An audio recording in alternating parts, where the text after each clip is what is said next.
Hello, good morning all of student. कैसे हो आप सभी मेरे प्यारे विद्यार्थियों। तो देखिए, मैं विश्वेंद्र फौजदार आप सभी का आपके अपने यूट्यूब चैनल विश्वेंद्र जी के पॉइंट में हार्दिक स्वागत करता हूँ। मेरे प्यारे विद्यार्थियों, हमारी जो सफलता टेस्ट सीरीज चल रही है रीट के लिए, साथ साथ आरपीएससी फर्स्ट ग्रेड एग्जाम के लिए भी जो साइकोलॉजी होती है वो भी यहाँ पर आपके लिए मिल जाती है। तो ये सभी के लिए इम्पोर्टेंट होने वाली है, सीटेट के लिए भी। तो देखिए, जो क्लास है आज शिक्षा मनोविज्ञान की जो क्लास है, इससे पहले हमने इस क्लास में 30 क्वेश्चनों को कवर किया था। उसके बाद आज 50 क्वेश्चन आपके लिए लेकर आए हैं, जो 31 से 80 तक होने वाले हैं। तो देखिए, बहुत इंपॉर्टेंट क्वेश्चन यहाँ पर सिलेक्टेड क्वेश्चन है जो आपके लिए परीक्षा की दृष्टि से इम्पोर्टेंट होने वाले हैं। आपकी तैयारी को भी आप यहाँ पर परख सकते हैं अपनी, कि आपकी तैयारी किस प्रकार की है साइकोलॉजी के संबंध में। तो देखिए, पहला क्वेश्चन पढ़ते हैं। बच्चों में व्यक्तिगत शैक्षिक भिन्नता का प्रमुख कारण क्या है। ये बच्चों में जो व्यक्तिगत शैक्षिक भिन्नता पाई जाती है उसका प्रमुख कारण क्या है, ये आपको बताना है यहाँ पर। तो देखिए, वंशानुक्रम होता है, वातावरण होता है, बुद्धि का अंतर होता है और वातावरण एवं वंशानुक्रम। तो यहाँ पर आप देख सकते हैं कि बच्चों में व्यक्तिगत शैक्षिक भिन्नता का प्रमुख जो कारण होता है वो किसको माना गया है, वंशानुक्रम वातावरण को माना ज़्यादा। डी वाला ऑप्शन क्वेश्चन यहाँ पर राइट रहने वाला है, क्योंकि बच्चों में जो व्यक्तिगत भिन्नता पाई जाती है वो वंशानुक्रम और वातावरण दोनों के आधार पर ही पाई जाती है। नेक्स्ट क्वेश्चन है, अध्यापक कक्षा में प्रवेश करते ही छोटे छोटे प्रश्न पूछता है, वह बच्चों का कौन सा परीक्षण कर रहा है। तो मौखिक, लिखित, प्रायोगिक, क्रियात्मक, यानी छोटे छोटे प्रश्नों को बच्चों से मौखिक रूप से पूछा जाता है। तो मौखिक परीक्षण बालकों का होता है, ए वाला ऑप्शन राइट हो जाएगा यहाँ पर। अध्यापक छात्रों के व्यक्तिगत भेद किस प्रकार के सर्वोत्तम ढंग से जान सकता है। निबंध लिखवाकर, वाद विवाद प्रतियोगिताओं से, परीक्षा परिणाम से, मनोवैज्ञानिक परीक्षण से।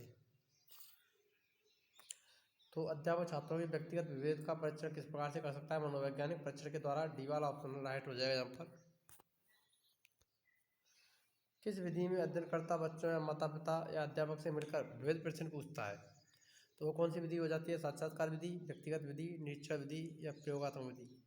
अध्ययनकर्ता बच्चों, माता पिता या अध्यापक से मिलकर विविध प्रकार के प्रश्न पूछे तो वो क्या हो जाता है, साक्षात्कार। आमने सामने बैठकर जो विधि की जाती है, क्वेश्चन पूछे जाते हैं, वो क्या है, साक्षात्कार विधि कहलाती है। ये वाला ऑप्शन राइट रहेगा। नेक्स्ट क्वेश्चन, कंप्यूटर शिक्षा की सिफारिश किस आयोग के द्वारा की गई नई शिक्षा नीति। कोठारी कमेटी, बेसिक शिक्षा समिति, यशपाल समिति। तो नई शिक्षा नीति के द्वारा कंप्यूटर शिक्षा की सिफारिश की गई है, ये वाला ऑप्शन राइट हो जाएगा। आपका स्थानांतर ऐसे क्षेत्र में होता है जहाँ की भाषा आप समझ नहीं सकते, तो आप वहाँ पर क्या करेंगे, स्थानांतर का प्रयास करेंगे, जो होगा देखा जाएगा। भाषा सीखने का प्रयास करेंगे, अधिकाधिक मौन रहेंगे। तो हम अलग स्थान पर जाते हैं तो वहाँ की भाषा सीखने का प्रयास करेंगे, सी वाला ऑप्शन यहाँ पर राइट रहेगा। शिक्षण कार्य में दैनिक जीवन की घटनाएं कराया गया समावेश करने से क्या होता है, छात्र प्रसन्न रहते हैं, अध्यापक को ज़्यादा परिश्रम नहीं करना पड़ता, शिक्षण रुचिकर और सरल और उपयोगी बनता है, कक्षा में शांति बनी रहती है। तो शिक्षण कार्य में दैनिक जीवन की घटनाओं का समावेश करने से शिक्षण रुचिकर, सरल और उपयोगी बन जाता है, सी वाला ऑप्शन राइट हो जाएगा यहाँ पर। आजकल छोटे बच्चों पर पुस्तकों का बोझ अधिक होता है, इसके हानिकारक होने के संबंध में आपकी राय क्या है। छात्र प्रत्येक का अध्ययन नहीं कर सकते, अधिक भार से मानसिक विकास अवरुद्ध होता है, अध्ययन के प्रति अरुचि उत्पन्न होती है, कंधे की हड्डी पर प्रभाव पड़ता है। तो अधिक भार से मानसिक विकास अवरुद्ध होता है, बी वाला ऑप्शन राइट रहेगा यहाँ पर। छात्रों में श्रम के महत्व के विकास हेतु शिक्षक को स्वयं श्रम करना चाहिए, भाषण देना चाहिए, छात्रों को अवसर देने चाहिए, श्रमजीवी लोगों के उदाहरण देने चाहिए। तो छात्रों में श्रम के महत्व का विकास हेतु छात्रों को अवसर देने चाहिए, सी वाला ऑप्शन राइट हो जाएगा यहाँ पर।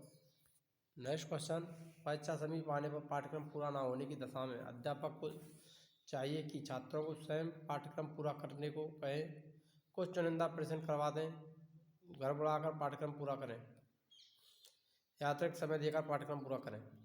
तो परीक्षा समीप आने पर पाठ्यक्रम पूरा ना होने की दशा में अध्यापक को चाहिए कि अतिरिक्त समय देकर पाठ्यक्रम पूरा करें, डी वाला ऑप्शन राइट रहेगा यहाँ पर। इसी प्रकार के क्वेश्चन आपके लिए रीट और सी टेट एग्जामों में पूछे जाते हैं, ध्यान रखना, बहुत ही इंपॉर्टेंट क्वेश्चन है आपके लिए। निम्न में से कौन सी छात्रों को प्रेरित करने वाली विधि है। छात्रों को प्रेरित करने वाली विधि कौन सी? प्रशंसा, दंड, डांटना, ज्यादा अंक देना। तो यानी छात्रों को प्रेरित कौन सी करेगी? जब छात्रों का उत्साहवर्धन किया जाएगा, यानी छात्रों की प्रशंसा की जाती है। तो ये वाला ऑप्शन राइट हो जाएगा। यदि आप चैनल पर नए हैं तो चैनल को सब्सक्राइब करना ना भूलें, और वीडियो को लाइक नहीं किया तो वीडियो को लाइक करें। तो देखिए यहाँ पर सभी आपके लिए निःशुल्क क्लासेस चल रही हैं टेस्ट सीरीज के अंतर्गत। इसके बाद आपके लिए रीटमेंट की क्लासेज भी रेगुलरली, और आरपीएससी फर्स्ट ग्रेड, सबसे पहले आरपीएससी फर्स्ट ग्रेड का जो एग्ज़ाम होने वाला है उसके लिए बदस्तूर क्लासें चालू होंगी रीट के एग्ज़ाम के बाद, और सेकंड ग्रेड की क्लासेज भी आपको यहाँ पर देखने को मिलेंगी। तो देखिए नेक्स्ट जो क्वेश्चन है अगला, शिक्षा शब्द का समानार्थी है? निर्देश का, विद्यालयीकरण का, प्रशिक्षण का, उपयुक्त सभी का। तो शिक्षा शब्द किसका समानार्थी है? तो यहाँ पर उपयुक्त सभी हो जाएगा, डी वाला ऑप्शन राइट रहेगा। नेक्स्ट क्वेश्चन आता है, स्वतंत्र भारत के प्रथम शिक्षा मंत्री कौन थे? जवाहरलाल नेहरू, हुमायूं कबीर, मौलाना अब्दुल कलाम आज़ाद, सरोजिनी नायडू। तो स्वतंत्र भारत के प्रथम शिक्षा मंत्री कौन थे? मौलाना अब्दुल कलाम आज़ाद, सी वाला ऑप्शन राइट हो जाएगा। कक्षा में छात्रों की संख्या कम होनी चाहिए, क्यों? छात्र पर शिक्षक के व्यक्तिगत ध्यानाकर्षण हेतु, भीड़ कम करने हेतु, अधिक फीस प्राप्त करने हेतु, इनमें से सभी। तो छात्रों पर शिक्षक का व्यक्तिगत ध्यानाकर्षण करने हेतु, ये वाला ऑप्शन राइट रहेगा। कम होगी तो जो शिक्षक है वो प्रत्येक छात्र की तरफ अपना ध्यान आकर्षित कर सकता है, प्रत्येक छात्र का मूल्यांकन परख भी कर सकता है, प्रत्येक छात्र का मापन भी कर सकता है, और प्रत्येक छात्र पर वो ध्यान भी दे सकता है। जब ज़्यादा विद्यार्थी होते हैं तो पूरा समय उन बच्चों को नहीं दे पाता है, कुछ बच्चे उसमें रह जाते हैं। इसीलिए छात्रों की संख्या कम होनी चाहिए ताकि शिक्षक प्रत्येक छात्र के साथ व्यक्तिगत रूप से संपर्क बना सके अपने। प्रतिभाशाली बालक की क्या विशेषता होती है? अध्ययन में अरुचि, सेवा भाव, मानसिक प्रक्रिया की तीव्रता, पर्यटन में रुचि। तो प्रतिभाशाली जो बालक होते हैं उनकी विशेषता मानसिक प्रक्रिया की तीव्रता, यानी उनका जो मानसिक विकास है यानी बुद्धि है वो तीव्र होती है, सी वाला ऑप्शन राइट हो जाएगा। वो अधिक से अधिक जानने की कोशिश करते हैं। भारत के संविधान में किस धारा के अंतर्गत प्राथमिक शिक्षा को निःशुल्क एवं अनिवार्य बनाने का प्रावधान किया गया? धारा 33, धारा 24, धारा 45, धारा 13। भारतीय संविधान की कौन सी धारा के अंतर्गत प्राथमिक शिक्षा को निःशुल्क एवं अनिवार्य बनाने का प्रावधान किया गया है?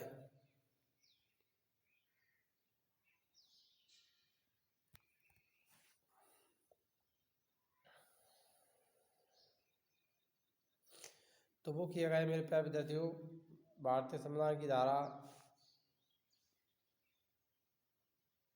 24 के अंतर्गत बी वाला ऑप्शन, नहीं 45, नीति निर्देशक तब आएंगे यहाँ पर। 21 है, बात करें तो निःशुल्क शिक्षा का जो प्रावधान है स्वतंत्रता के अधिकार के अंतर्गत रखा गया है, भाग 21 में ध्यान रखना। 21 के अंतर्गत इस पर शामिल किया गया है अनुच्छेद 21 में। और यहाँ पर जो राइट आंसर रहेगा वो धारा 45 नीति निर्देशक तत्वों में निःशुल्क और अनिवार्य शिक्षा की बात की गई है, सी वाला ऑप्शन राइट हो जाएगा। किसमें मिलता है इसका उल्लेख? नीति निर्देशक तत्व।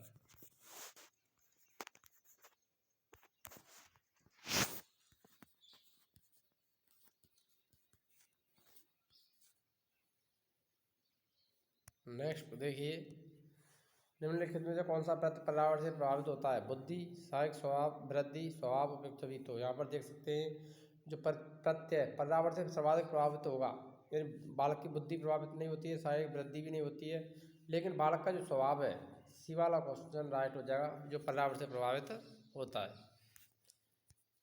निम्नलिखित में से किस कारण से बालक में कुंठा जन्म लेती है? व्यक्तिगत अक्षमता के फलस्वरूप, प्रोत्साहन के अभाव के परिणाम स्वरूप, और प्रेरकों के संघर्ष के फलस्वरूप, इनमें से कोई नहीं। यानी व्यक्ति भी कुंठित हो जाता है, कुंठा उत्पन्न हो जाती है व्यक्तिगत अक्षमता के फलस्वरूप, ए वाला ऑप्शन राइट रहेगा। निम्नलिखित में से कौन सा एक राष्ट्रीय एकता में बाधक तत्व नहीं है? भाषावाद, प्रकृतिवाद, जातिवाद, संप्रदायवाद। यानी भाषावाद, जातिवाद और संप्रदायवाद ये सभी राष्ट्रीय एकता में बाधक तत्व हैं, लेकिन प्रकृतिवाद यहाँ पर बाधक तत्व नहीं है। किस परीक्षण में विश्वसनीयता सबसे अधिक होती है? निबंधात्मक परीक्षण, संक्षिप्त प्रश्न परीक्षण, वस्तुनिष्ठ परीक्षण, इनमें से कोई नहीं। देखिए विश्वसनीयता सर्वाधिक विश्वसनीय कौन होता है? वस्तुनिष्ठ परीक्षण होता है, सी वाला ऑप्शन राइट हो जाएगा, क्योंकि यहाँ पर बच्चों के लिए वस्तुनिष्ठ क्वेश्चन दिए जाते हैं, उनके आंसर एक शब्द में लिए जाते हैं। तो उनमें क्या है, बालक का जो विश्वसनीय यानी पूर्ण विश्वसनीयता तो होती है, उसमें गलती होने की कोई गुंजाइश नहीं होती, गलती होती है तो उस पर अंक काट लिए जाते हैं, तो उसका पूर्ण वास्तविकता से परीक्षण होता है, तो ये विश्वसनीय होता है। परिवार शिक्षा का किस प्रकार का साधन है? औपचारिक साधन, अनौपचारिक साधन, औपचारिकेतर साधन, इनमें से कोई नहीं। तो परिवार कैसा साधन है? अनौपचारिक साधन है, बी वाला ऑप्शन राइट हो जाएगा यहाँ पर। जबकि हमारा जो विद्यालय है वो क्या होता है? औपचारिक साधन होता है, ये ध्यान रखना है। औपचारिक साधनों में किसको शामिल करते हैं? विद्यालय, और उसके अंदर होने वाली क्रियाएं सभी, जो बालक विद्यालय के अंदर सीखता है वो सभी औपचारिक साधन हैं, और विद्यालय के बाहर सीखता है वो सभी अनौपचारिक साधन के अंतर्गत आ जाते हैं। नेक्स्ट क्वेश्चन, विद्यालय का कार्य होता है संस्कृति का संरक्षण करना, संस्कृति का परिरक्षण करना, संस्कृति के नए प्रतिरूपों का निर्माण करना, इनमें से सभी। तो यहाँ पर डी वाला ऑप्शन ही राइट रहेगा, ये सभी।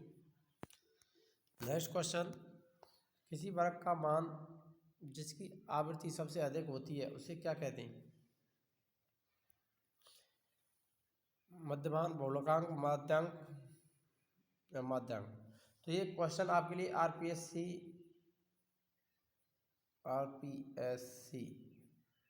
फर्स्ट ग्रेड का क्वेश्चन यहाँ पर आपके लिए रख लिया गया है, ध्यान रखना। फर्स्ट ग्रेड से संबंधित क्वेश्चन है। किसी वर्ग का मान जिसकी आवृत्ति सबसे अधिक होती है उसे क्या कहते हैं? तो उसे कहते हैं मध्यमान। क्या कहते हैं? मध्यमान। ए वाला ऑप्शन राइट हो जाएगा। अनौपचारिक शिक्षा का साधन नहीं है सिनेमाघर, कक्षा शिक्षण, टीवी या प्रवार। तो देखिए आपको बताइए, हमने बताया था औपचारिक साधनों में कौन सा आता है? कक्षा शिक्षण यानी विद्यालय के अंदर होने वाली क्रियाएं, बी वाला ऑप्शन राइट रहेगा यहाँ पर। निम्नलिखित में से कौन सी विधि प्रक्षेपण विधि के अंतर्गत आती है? मूल्यांकन विधि, कथाबोध विधि, साक्षात्कार विधि, उपयुक्त सभी। तो सभी विधियां ये कैसी हैं? प्रक्षेपी विधियां हैं, डी वाला ऑप्शन राइट रहेगा। मूल्यांकन विधि, कथाबोध विधि और साक्षात्कार विधि सभी प्रक्षेपण विधियां मानी गई हैं। नारी शिक्षा के क्षेत्र में क्या समस्या है? सहशिक्षा की समस्या, स्त्री शिक्षा में अपव्यय की समस्या, शिक्षिकाओं की समस्या, उपयुक्त सभी। तो यहाँ पर उपयुक्त सभी, ये सारी समस्याएं उत्पन्न होती हैं नारी शिक्षा के क्षेत्र में। सर्वप्रथम खुला विश्वविद्यालय कब स्थापित किया गया था? 1972, 1979 अमेरिका, 1970 इंग्लैंड, 1969 रूस। तो सी वाला ऑप्शन राइट हो जाए। इंग्लैंड में 1970 में खुला विश्वविद्यालय स्थापित किया गया था, ध्यान रखना सबसे पहले। सी वाला ऑप्शन राइट है यहाँ पर। ऑपरेशन ब्लैक बोर्ड में किस प्रकार के स्तर के शिक्षा के साधन उपलब्ध कराने की बात की गई? प्राथमिक शिक्षा, माध्यमिक शिक्षा, उच्च शिक्षा, उपयुक्त सभी। तो ऑपरेशन ब्लैक बोर्ड में प्राथमिक शिक्षा, ये वाला ऑप्शन राइट हो जाएगा। ऑपरेशन ब्लैक बोर्ड 1987 और 86 में चला, ध्यान रखना।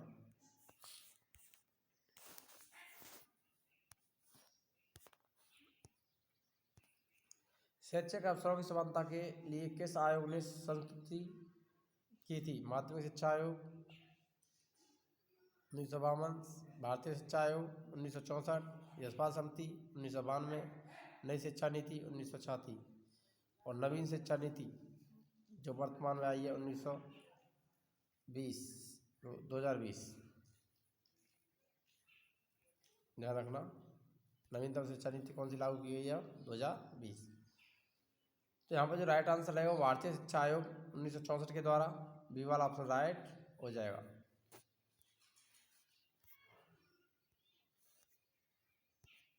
बालक को सामाजिक व्यवहार की शिक्षा दी जा सकती है पाठ्यक्रम द्वारा, विद्यालय में सामाजिक और सांस्कृतिक गतिविधियों द्वारा, अनुशासन प्रक्रिया द्वारा, कक्षा शिक्षा द्वारा। तो बालक को सामाजिक व्यवहार की शिक्षा दी जा सकती है, तो कैसे दी जा सकती है? विद्यालय में सामाजिक और सांस्कृतिक गतिविधियां करा करके, बी वाला ऑप्शन राइट रहेगा यहाँ पर। राष्ट्रीय शिक्षा नीति 1986 में शिक्षा का निम्नलिखित में से कौन सा स्वरूप वर्णित है? 1986 जो राष्ट्रीय शिक्षा नीति थी उसमें शिक्षा किस प्रकार की प्रदान की गई थी? तो 10+2, 10+2+3, 10+3+2, 10+1+4। तो 10+2+3 यानी 10वीं, 11, 12 और बी यानी स्नातक जो स्तर है वो उसको शामिल किया गया था, बी वाला ऑप्शन राइट था। लेकिन जो नवीन शिक्षा नीति आई है, नई शिक्षा नीति 2020 के अनुसार ये फॉर्मूला बदल दिया गया है, ध्यान रखना। अब इसमें क्या है? 5+3+3+4 ये रखा गया है नवीन शिक्षा नीति में। शिक्षा का जो स्वरूप है यानी स्तर है वो 5+3+3+4 ये आपको ध्यान रखना है नवीनतम शिक्षा नीति 2020 के अनुसार। और ये कौन सा 1986 का था। अब जो बदल चुका है ध्यान रखना, नवीन शिक्षा नीति के बाद ये बदल गया है फॉर्मूला।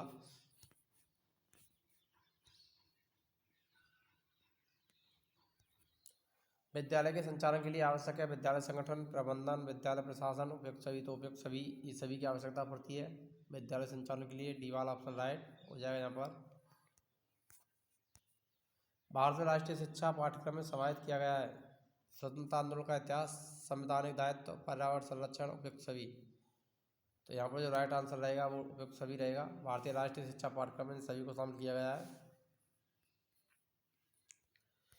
नेक्स्ट क्वेश्चन, 3 से 5 वर्ष की आयु वर्ग के बच्चों को शिक्षा प्रदान की जाती है औपचारिक रूप से, अनौपचारिक रूप से, अनौपचारिक रूप से, तीनों से। तो यहाँ पर जो राइट आंसर रहेगा वो कौन सा रहेगा मेरे प्यारे विद्यार्थियों, तो वो जाए निरौपचारिक रूप से। 3 से 5 वर्ष की आयु के बच्चों को शिक्षा प्रदान की जाती है निरौपचारिक रूप से। बी वाला ऑप्शन राइट हो जाएगा। विद्यालय नियम संहिता का प्राथमिक उद्देश्य क्या है? छात्रों को विद्यालय संबंधी जानकारी देना, नवीन विद्यालय में समायोजन की क्षमता विकसित करना, अपराधी बालकों को उचित दंड प्रदान करना, छात्रों को स्कूली परंपरा का ज्ञान देना। तो विद्यालय नियम समिति का प्राथमिक जो उद्देश्य है वो अपराधी बालकों को उचित दंड प्रदान करना है। सी वाला ऑप्शन राइट रहेगा यहाँ पर। भाषा को उपयुक्त तरीके से परिभाषित किया जा सकता है जैविक विकास का परिणाम, उत्तम समस्या समाधान की दिशा में एक कदम, अनुभवों को प्रकट करने का माध्यम, आत्म उन्नति का माध्यम। जो भाषा है वो अनुभवों को प्रकट करने का एक माध्यम है। सी वाला ऑप्शन राइट रहेगा यहाँ पर। नेक्स्ट क्वेश्चन, कक्षा नियंत्रण की सबसे महत्वपूर्ण विधि कौन सी है? प्रजातांत्रिक उपागम, प्रभुत्ववादी उपागम, छात्रों के दुर्व्यवहार को कम करने के उपाय, निष्पक्ष रूप से विद्यालय नियमों के अनुपालन की बाध्यता। तो कक्षा नियंत्रण की सबसे महत्वपूर्ण विधि है प्रजातांत्रिक उपागम। ए वाला ऑप्शन राइट रहेगा यहाँ। सामान्य शिक्षा के पाठ्यक्रम के संदर्भ में निम्नलिखित तर्क दिया जाता है। छात्रों को आवश्यक ज्ञान उचित रूप से दिया जाना चाहिए, छात्र को के चयनित कार्य के लिए तैयार किया जाए, नागरिकता और सामाजिक कुशलता प्रशिक्षण दिया जाए, भारतीय सांस्कृतिक धरोहर की ओर उन्मुख किया जाए। तो यहाँ पर जो सबसे महत्वपूर्ण तर्क रहेगा वो रहेगा सामान्य शिक्षा के क्षेत्र में भारतीय सांस्कृतिक धरोहर की ओर उन्मुख किया जाए। डी वाला ऑप्शन राइट रहेगा। एक अध्यापक का सबसे महत्वपूर्ण कार्य शिक्षण करना होता है, बच्चों का सामाजिक विकास करना होता है, बच्चों को अनुशासित करना होता है, छात्र संख्या में वृद्धि करना होता है। तो एक अध्यापक का सबसे महत्वपूर्ण कार्य शिक्षण करना होता है, शिक्षा करना। ये वाला ऑप्शन राइट रहेगा। स्कूल से भागने वाले बालकों को आप क्या कहेंगे? समझ बुझाकर स्कूल में रहने के लिए प्रेरित करेंगे, मिड डे मील खिलाकर रोकेंगे, कारण जानकर उन्हें दूर करने का प्रयास करेंगे, कोई ध्यान नहीं देगा। जो बच्चे स्कूल से भाग जाते हैं तो उनकी समस्याओं को जानकर कारण जानकर उन्हें दूर करने का प्रयास करेंगे। सी वाला ऑप्शन राइट रहेगा।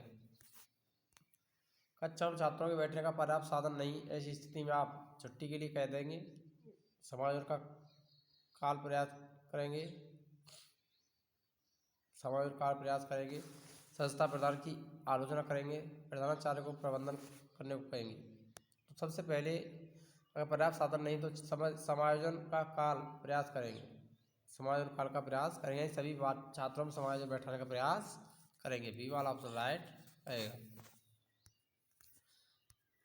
आपकी राय में जीवन का प्रमुख सिद्धांत होना चाहिए? प्रतिष्ठा शक्ति होनी चाहिए, कठिन श्रम और धर्मान, गरीबों की मदद, प्रत्येक वस्तु की प्रशंसा। जीवन का प्रमुख सिद्धांत क्या होना चाहिए? गरीबों की मदद। सी वाला ऑप्शन राइट रहेगा यहाँ पर। विद्यालय में कक्षा प्रबंध ठीक नहीं होना होता है? समुदाय में फैली अव्यवस्था का, छात्रों को कुंठित होने का, शिक्षक की अकुशलता का, छात्रों की मानसिक योग्यता का। शिक्षक की अकुशलता का। सी वाला ऑप्शन राइट रहेगा। शिक्षकों को अच्छे कार्य करने के लिए सबसे अच्छे प्रोत्साहक उपाय निम्न से क्या है? धन और प्रशंसा पत्र देना, ऊंचा वेतनमान, प्रशंसकों द्वारा प्रशंसा, ऊंचा वृत्तिक स्तर। तो धन व प्रशंसा पत्र प्रदान करना। ये वाला ऑप्शन राइट होगा यहाँ पर। शिक्षा का स्तर गिरने का प्रमुख कारण है गैर जिम्मेदार शिक्षक, अभिभावकों का असहयोग, छात्रों की अधिकता, भौतिक सुविधाओं की कमी। गैर जिम्मेदार शिक्षक, ये वाला ऑप्शन राइट रहेगा यहाँ पर। शिक्षा व्यवसाय में जाने का प्रमुख उद्देश्य ज्ञानार्जन करना, जीविकोपार्जन करना, भावी पीढ़ी का निर्माण करना, सामाजिक प्रतिष्ठा करना।